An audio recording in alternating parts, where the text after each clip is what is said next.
Ассалаумағалейкум қадірменді телекөрермендер. Бүгінгі бағдарламамызда өте тамаша бір қызметтің түрін көрсетеміз. Сіздің жүргізуші куәлігіңіз жарамдылық мерзімі өтейін деп тұр. Міне ертең осы айда жүргізуші куәлігіңіздің мерзімі аяқталады. Енді оның қайтадан жаңартып, жаңасын алуыңыз керек. Енді ол үшін сіз халыққа қызмет көрсету орталығына, мамандандырылған халыққа қызмет көрсету орталығына шапқылап әуре болмайсыз. Оны компьютеріңізбен немесе ұялы телефоныңызбен қайта ала аласыз. Енді ол қалай жүзеге асады, оны сіздерге көрсетейін. Бізге егов порталына кіруіміз керек, ол үшін ЕЦК кілті керек. ЕЦК кілтінің не екенін білесіздер, өткен бағдарламаларында. Қалай алу керек, қалай қолдану керек, барлығын өздеріңізге көрсеттім. Енді мен кіру деген батырманы басамын, QR код дегенді таңдаймында QR кодқа тигіземін. Порталға кірдім. Ендігі атқаратын жұмысым осы порталдың ішінде бөлімдер бар. Соның ішінен біз бөлімдерді таңдаймыз. Міне қараңыздар, жүргізуші куәлігі мына бөлімдердің ішіндегі көлік және коммуникациялар дейтін бөлімнің қатарына жатады. Үстім бастым.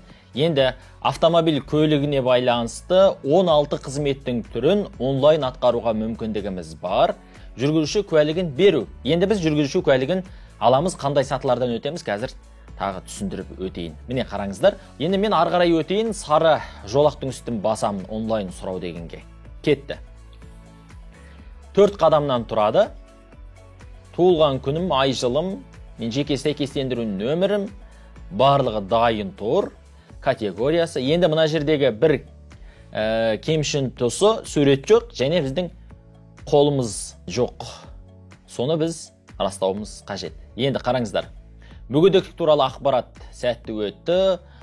Бұзушылықтар туралы ақпарат, сізде бұзушылықтар жоқ. Бұзушылықтар дегеніміз айыппұлдар. Айыппұлдар жоқ болса, осындай жасыл галочка дейді ғой. Жасыл белгі және жасыл жазумен нақтылайды. Келу үшін тіркеу орны өңіріңізге байланысты таңдайсыз. Енді Алматы қаласында бірнеше мамандандырылған халыққа қызмет көрсету орталығы бар, ал көптеген басқа қалаларда біреу ғана. Сондықтан да қиыншылық туғызбайды деп ойлаймын. Енді мысалы Алматы қаласы дейік. Алматы деп жазам. Алматы деп жазған кезде қараңыздар, 7 мамандандырылған халыққа қызмет көрсету орталығы бар екен. Енді бізге менің тұрғылықты жеріме мысал ретінде ең жақыны мына Саялық шамаудандағысы. Ең бірінші Алматы қаласында ашылған ең үлкен мамандандырылған халыққа қызмет көрсету орталығы. Енді қаныңыздың тобын өзіңіз білуіңіз керек. Бірінші жағымда өзімнің қан тобым. Енді одан кейінгі қызметті таңдаймыз. Жүргізуші куәлігін ауыстыру себебін таңдайсыз. Енді ескерте кететін жағдай, жеке куәлік қайтадан алуға мүмкіндік бар, оны алдағы уақытта өздеріңізге көрсетеміз. Енді жүргізуші куәлігін қайтадан алатын кезде ескертетін бір жағдай, өзіңіз қаладым, ауыстырғым келді деп ауыстыра алмайсыз. Жүргізуші куәлігінің бітуіне соңғы 1 ай қалған кезде ауыстыратын осы қызметтің түрі мүмкін болады.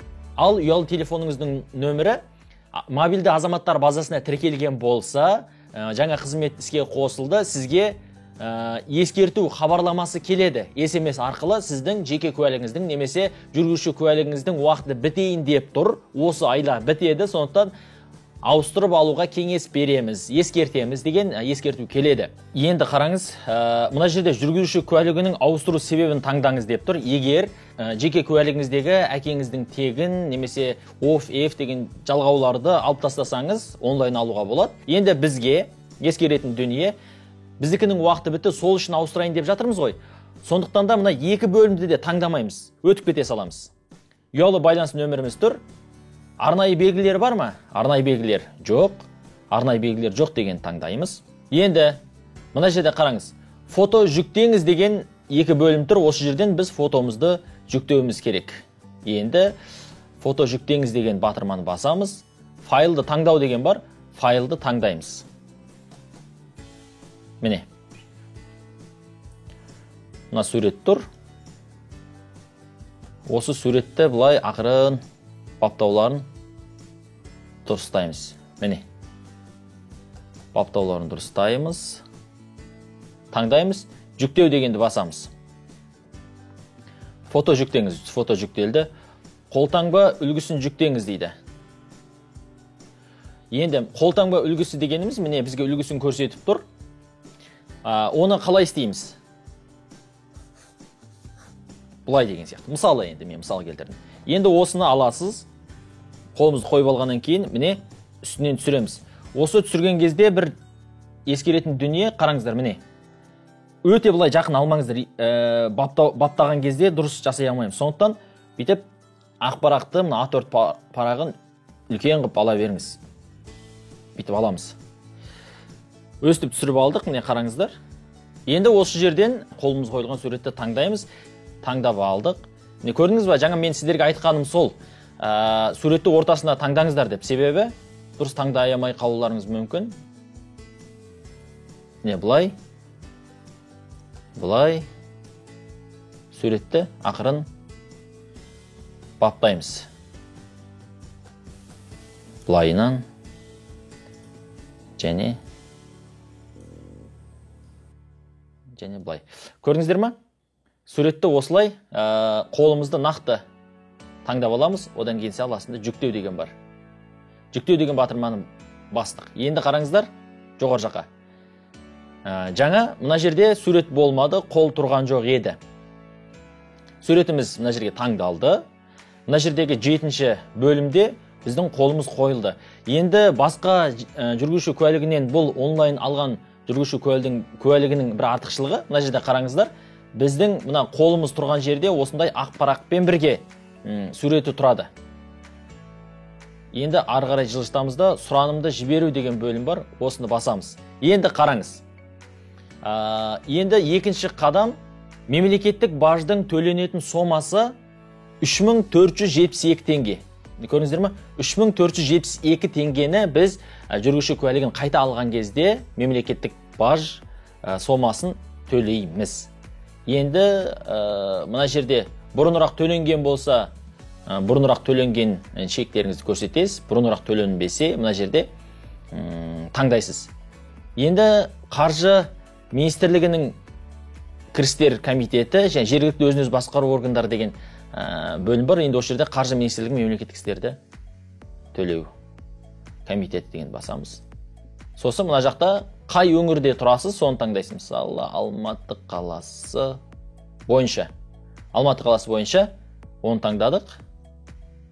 Нақты тағы да Алматы қаласы бойынша қай аудан? Мысалы Алатау ауданы дейік. Енді осы жерде төлеу деген батырма шығады, оны басамыз. Міне, төлеу деген батырма сомасы, комиссиясы барлығын көрсетіп тұр. Енді осы жерде міне қараңыздар, екінші деңгейлі банктердің төлеу мүмкіншілігін көрсетеді. Одан кейін осы қалаған біреуін таңдайсыз. 3472 теңге 50 тиынды төлейсіз. Міне қараңыздар, төлеген кезде электрондық чек, электрондық үкімет төлемдері деген міне төленген осындай электрондық чек сізге шығады. Чегіңізді төлейсіз, төлегеннен кейін чек шығады, одан кейінгі қол қою бөлімі бар. Одан кейін қолыңызды дәл осылай қоясыз. Қойғаннан кейін сізге дәл мынандай жолдама шығады. Сол жолдаманы алып, өзіңіз халыққа қызмет көрсету орталығының жұмысы аяқталғанға дейін барып, жүргізуші куәлігін сол жерден аласыз да кетесіз. Болды.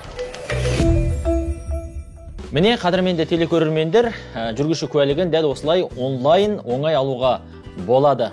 Осы бір қызметті пайдаланатын болсаңыздар, қажеттеріңізге жарап қалар деген үміттеміз. Естеріңізге сала кетейік, дәл осы қызметті мына ұялы телефоныңыз арқылы да атқара аласыз. Оны алдағы уақытта өздеріңізге тағы бір бағдарламада тағы да терең түсіндіруге тырысамыз. Міне бүгінге осы, келесі бағдарламада жүздескенше аман сау болыңыздар. Айтпақшы, бұл бағдарламамыз біздің YouTube каналымызға жүктеледі. Сол жерден көріп өзгелерге бөлісуді ұмытпаңыз. Келесі көріскенше аман болыңыздар.